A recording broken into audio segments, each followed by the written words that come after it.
Todos los pueblos de España, sin excepción, enviaron sus hijos a las Américas. Llevaban sus mudas en atillos de tela y maletas de cartón atadas con una cuerda.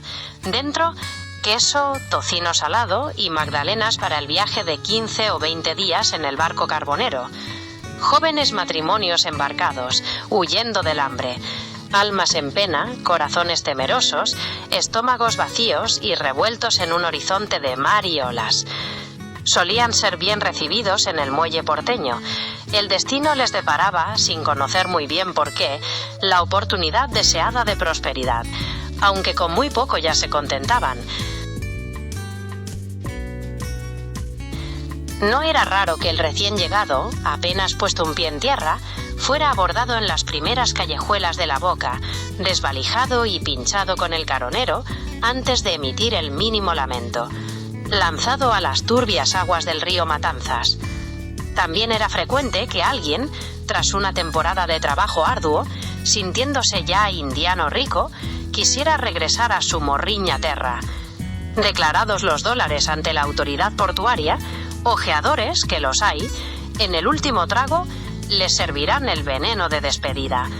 Un Estado joven no puede permitirse la fuga de capitales y terminará flotando también sobre el cercano canal del Matanzas. En el campo, las faenas son de sol a sol. Ha ocurrido, según se cuenta, y yo no dudo, que al atardecer, al volver a la choza, la esposa ya no estaba. Se la había tragado la tierra. En una vasta llanura donde la tierra huele agria, puro barro encharcado, cielos negros amenazadores premonizan traición, la desolación se extiende al infinito. La vida continuaba sin el más mínimo lamento. La rudeza que se sufre es tan grande que no deja lugar a queja alguna.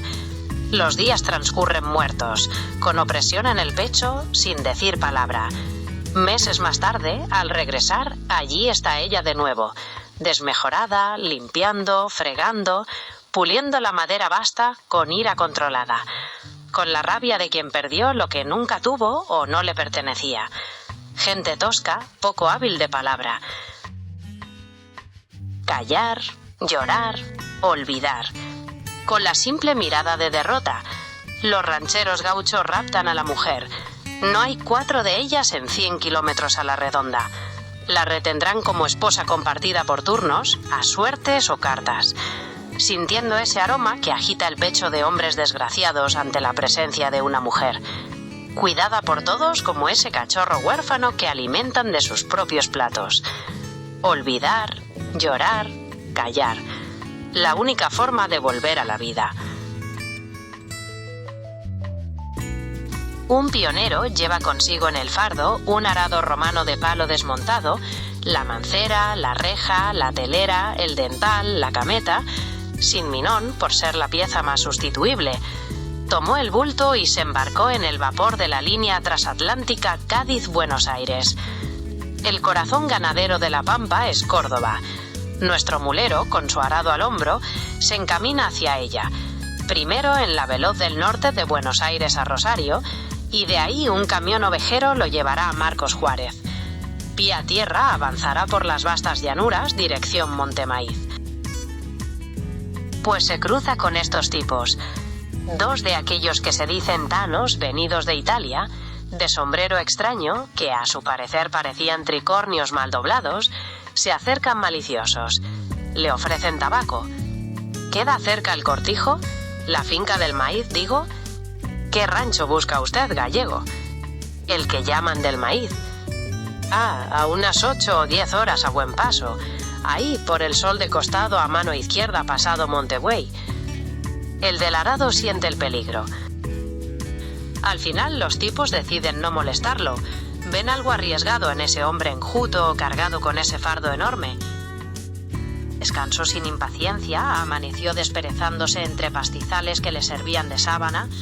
Llegó al destino con las fuerzas mínimas para no morir de hambre, después de varias semanas sin probar bocado, solo comiendo unos garbancillos tostados que sacaba del bolsillo.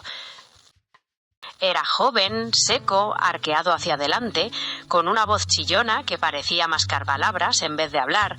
Durmió bajo techo, comió en el patio y a la mañana siguiente, mucho antes de que salieran los peones, ya tenía listo su arado, con un timón apañado de un puntal del cercado. Pues aguantó la mirada del dueño y demostró con hechos que valía, volteando una fanega de tierra al mediodía con sus brazos de hueso y acero. Tanto demostró que el don le encomendó una vaguada para engordar 500 cerdos.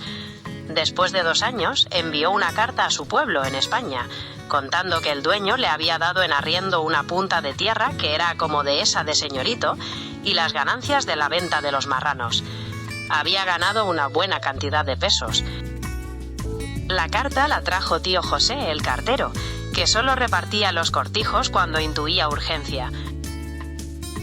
La carta decía que el dueño le había dado en arriendo, sin pagar ni un real, una punta de tierra que era como dehesa de señorito y que también le daba la ganancia limpia de los cerdos. Pues su madre, llorosa, no se lo creía. Se santiguaban todos. Decía que le había pasado algo, que había perdido el juicio. 500 cerdos. No paraban de alabar a Dios, pensando que su hijo se había quedado loco.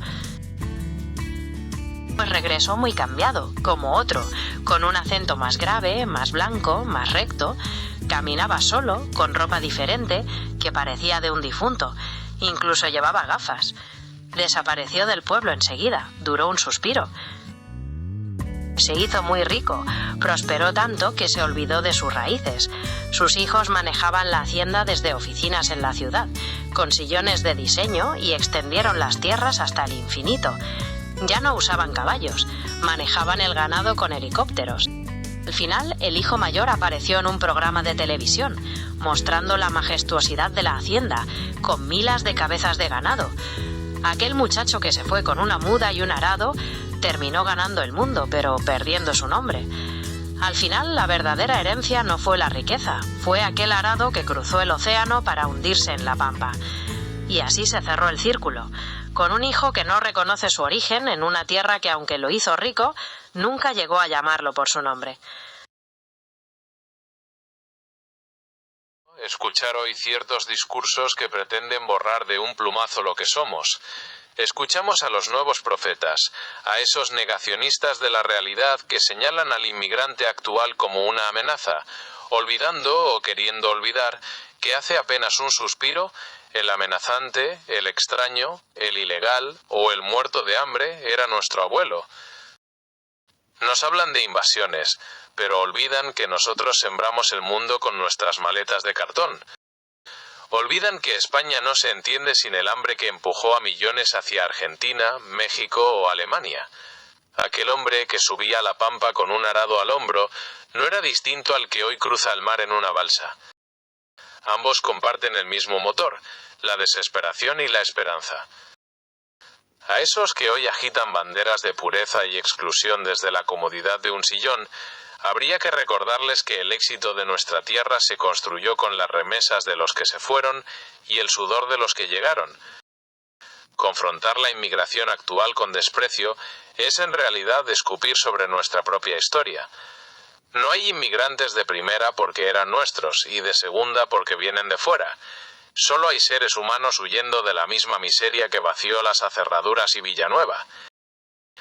La verdadera amenaza no es quien llega buscando pan, sino quien, habiendo tenido la tripa llena gracias al esfuerzo de sus antepasados, decide cerrar la puerta y negar el espejo. Porque al final, si borramos el origen de nuestro propio bienestar, lo único que nos queda es una cáscara vacía, un país sin memoria y un futuro que, tarde o temprano, volverá a pedirnos cuentas en la cubierta de un barco o en el polvo de un camino.